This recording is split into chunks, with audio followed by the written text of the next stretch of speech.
Français, les Européens, le monde connaît Pont-à-Mousson pour une raison, enfin en tout cas moi c'est comme ça que j'ai connu Pont-à-Mousson, c'est les plaques d'égout. Oui, les plaques d'égout. Pourquoi? Faut m'expliquer Parce qu'elles sont pourquoi. fabriquées ici à Pont-à-Mousson. On est dans une région qui est très riche en fer, on est dans une région de mines, de hauts fourneaux. C'est ici que se trouve le leader européen de la fonte, le groupe voilà. Saint-Gobain PAM, qui fait partie du groupe Saint-Gobain, qui a été créé en 1665 sous Louis XIV par Jean-Baptiste Colbert sous le nom de la Manufacture Royale des Glaces. Donc cette société, elle fête aujourd'hui ses 350 ans. Elle fait partie des 100 entreprises les plus innovantes au monde. Rien que l'année dernière, ils ont déposé 350 brevets. C'est des glaces dans les hauts fourneaux? Oui, c'est ça, t'as tout compris. Et parmi leurs projets emblématiques, vous les voyez, il y a la Tour Eiffel, le plancher de verre de la Tour Eiffel, le vitrage de protection incendie de la Statue de la Liberté ou encore la restauration du théâtre Bolchoï à Moscou. Donc c'est vraiment assez impressionnant. Alors comment on fabrique ces plaques d'égout? Eh bien vous allez le découvrir dans ce reportage, vous allez voir, c'est très impressionnant et surtout très technique. Vous les foulez tous les jours sans parfois vous en rendre compte. Ces plaques sont entrées dans l'imaginaire collectif français. Mais d'où viennent-elles? Et comment fabrique-t-on des plaques d'égout aussi robustes, capables de résister aux conditions les plus extrêmes? La réponse se trouve dans cette usine impressionnante fondée en 1870. C'est le dernier haut fourneau actif de Lorraine. Le temple de l'industrie lourde et de l'acier incassable. Tous ces produits sont faits pour durer, c'est-à-dire que la grande caractéristique de notre industrie, c'est de lutter contre l'obsolescence programmée.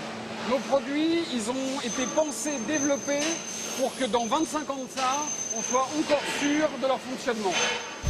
C'est dans ces grandes cuves d'acier et de briques réfractaires que tout se joue.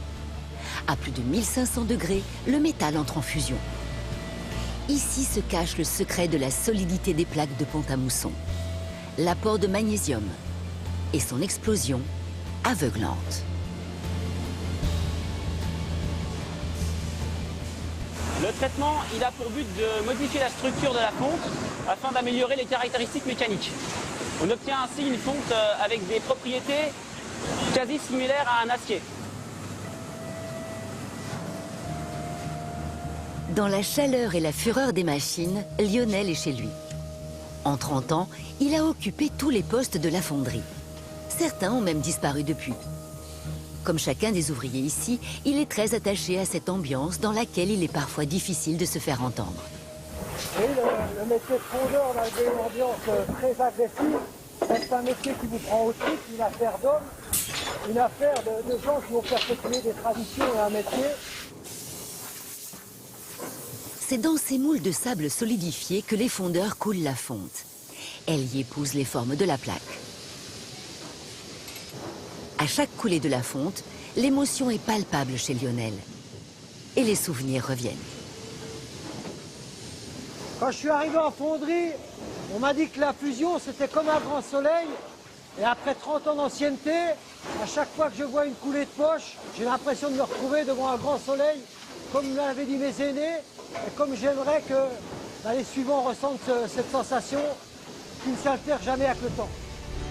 La suite, c'est un brouillard de carbone. La plaque est moulée puis démoulée. Chaque jour, des milliers de plaques d'égout comme celle-ci sortent de l'usine. Un rendement impressionnant. Elles sont ensuite envoyées aux quatre coins du monde. Un savoir-faire 100% made in Lorraine qui fait briller Pont-à-Mousson dans toutes les rues de France et du monde. C'est vraiment une entreprise qui partage ses valeurs d'exigence et d'excellence à la française. Alors, toutes ces plaques, avant d'être industrialisées, elles vont subir une batterie de tests. Et là aussi, c'est plutôt impressionnant. Vous allez le voir en image. On va les installer sur une sorte de piste, regardez, avec un bras articulé de 8 tonnes et une rue autour.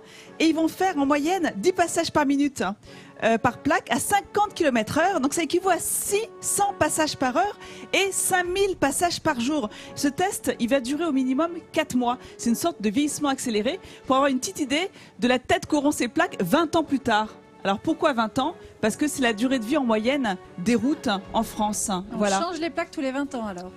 En moyenne tous les 20 ans parce que la route est abîmée, mais à Paris, on peut trouver des plaques qui ont une centaine d'années, Ah oui. qui sont encore en bon état. Elles Parce sont en que fonte. tu connais le résultat des courses, c'est qu'en général, la plaque tient et la Et c'est route la route qui s'affaisse, s'écroule, se tasse exactement. autour. Donc ça, c'est le test ultime avant l'industrialisation. Et il y a une autre petite chose que je voulais vous montrer, parce que là, c'est vraiment la nouveauté pour l'entreprise. Je trouve ça Ouais. assez marrant. Regardez, c'est des regards de trottoir. Hein. Ça, vous avez devant chez vous, quand vous sortez chez vous, il y a tous ces regards Bien de sûr. trottoir que l'on voit effectivement. Et bien regardez, la bonne idée, c'est d'en avoir proposé de toutes les couleurs. Ça, c'est tout nouveau. C'est génial. Imaginez par exemple, vous avez une pelouse devant chez vous. Ouais. C'est plus sympa d'en avoir une verte qui va se fondre dans le décor. Nathalie me disait Et- tout à l'heure qu'elle aimait bien la rose. Hein Oui, Oui, c'est ou pour... alors pas mal du j'imagine tout. bien pour Marseille de commander que des bleus ciel. Non mais c'est une bonne idée, on couleur sait à quel point de le sa tourisme ville, est important complètement. en France. Effectivement, quand on rénove une ville, pourquoi pas se faire plaisir et essayer d'avoir les plaques qui vont le mieux avec les couleurs de sa ville. et Donc, du je trouve que coup- c'est une excellente idée. Du coup, c'est quand même la première fois qu'on peut mélanger les goûts et les couleurs. Oh Oui. Alors là, Bravo Jean-Seb. Et là je Oh, pense... il est vexé que je lui ai volé celle-là. Non, c'est pas ça, mais tu m'as toujours mis des points, genre, je te signale. Ah Elle oui, était c'est vrai, les fameux points. On aime bien nous celle-ci. Et, Oui, la- bah oui, bon bah d'accord, c'est Et plébiscité. C'est plébiscité. et l'autre chose importante, c'est aussi l'ergonomie que vous avez vu dans le reportage. Donc non seulement il faut qu'elle soit résistante, mais il faut qu'elle soit les plus ergonomiques possible parce qu'il faut penser aux égoutiers, à ceux qui vont devoir les soulever. Parce qu'en moyenne, ceux qui soulèvent les bouches d'égout, ils le font 40 fois par jour. Donc c'est pour ça qu'il y a toute... Ouais, c'est peut-être plutôt une question de poids que d'ergonomie réellement, non? Pardon? C'est peut-être plutôt une question de poids De que poids d'économie. et d'ergonomie pour pouvoir D'ergonomie. l'ouvrir facilement assurer la et la prise. remettre, tu vois. La prise en main, qu'elle soit la plus simple possible. Donc D'accord. il y a toute une réflexion qui est menée à ce niveau-là. Nathalie, je voudrais profiter du fait que tu nous parles d'une grande entreprise comme Saint-Gobain. Vous savez que cette semaine, c'est la semaine pour l'emploi des personnes en situation de handicap. C'est important parce C'est que les vrai. grosses entreprises de plus de 20 salariés ont pour obligation normalement d'avoir au moins 6% de leur personnel recruté dans les personnes en situation de handicap. C'est pas toujours le cas, mais parfois simplement on a besoin d'une mise en relation et c'est pour ça que cette semaine en France, les employeurs et les personnes en situation de handicap peuvent se rencontrer, échanger en espérant qu'ils trouvent du travail puisque ces personnes sont malheureusement beaucoup plus au chômage que les autres, 20% de chômeurs parmi les personnes en situation de handicap. Tu as raison de le Et signaler. notre entreprise, effectivement, emploie une trentaine de personnes en situation de handicap dans leur département de merchandising et commercialisation.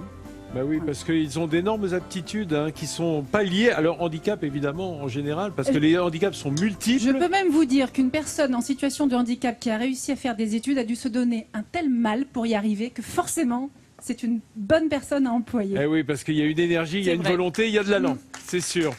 Merci Églantine, merci Nathalie pour cette belle présentation. Je suis toujours avec